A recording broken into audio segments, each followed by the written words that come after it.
আসসালামু আলাইকুম, শুভ দুপুর। সবাইকে দুপুরবেলার শুভেচ্ছা। কারণ এখন দুপুরবেলা, আর দুপুরবেলা আমি রেডি হয়ে নিয়েছি।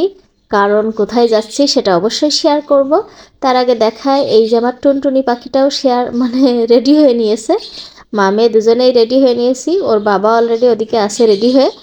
তো আমরা কোথায় এসেছি দেখেন, দেখে নিশ্চয়ই বুঝতে পাচ্ছেন আমরা আছি রেস্টুরেন্টে, মানে লাঞ্চ করতে এসেছি। মনে করেন আমার মতো বউ পাইলে সেসব স্বামীদের কপালে খুব দুর্গতি আছে আর কি, তাদের কপালে অনেক দুঃখ আছে। কারণ কি জানেন, 2 দিন পর পর আমার আমার নিজের হাতে রান্না খেতে ভালো লাগে না। কারণ যেহেতু শহরে একা থাকি, কেউ তার রান্না করে দেওয়ার নেই, নিজেকেই রান্না করতে হয়। তা 2 দিন পর পর আমার নিজের হাতে রান্না খেতে ভালো লাগে না, তাই দৌড় দিই রেস্টুরেন্টে। তো আমরা খাবার অলরেডি নিয়ে নিয়েছি। আমার হাজব্যান্ড মনে করেন শাক সবজি ডাউল দিয়ে খাবে, আর আমি নিয়ে নিয়েছি হচ্ছে চিকেন বিরিয়ানি। মানে আসলে এটা মোরগ পোলাও, কিন্তু এরা বলে চিকেন বিরিয়ানি। আমি বুঝি না কেন উল্টাপাল্টা কথা বলে। যাই হোক, তাতে ছিল 1 পিস চিকেন, মানে লেগ পিস, সাথে একটা ডিম। তো আমার জন্য বেস্ট একটা খাবার ভালো লাগবে, মানে শাকসবজি তো আমি এখানে খাই, বাট আজকে একটু মোরগ পোলাও খাচ্ছি।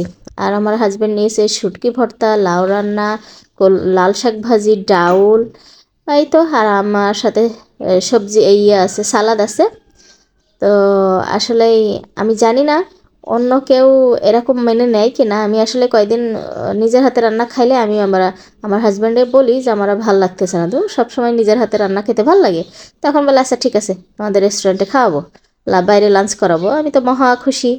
তো আমার মতো মনে করেন বউ পাইলে আসলে দুঃখ নেই তো কী আছে বলেন কপালে।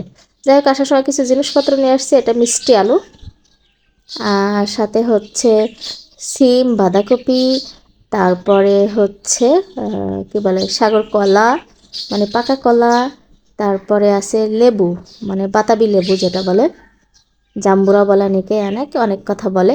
আর টমেটো, তারপরে এখানে কলমি শাক, ডাঁটার শাক। মানে বাইরে বের হইলে বাজার ঘাট করতে করতেই জীবন শেষ। খাই আর না খাই বাজার ঘাট আগে করে নিই। তারপরে আবার একটু ফল কাটলাম। আমার দুষ্টুটা একটু খাবে, সে তো মানে মহা খুশি।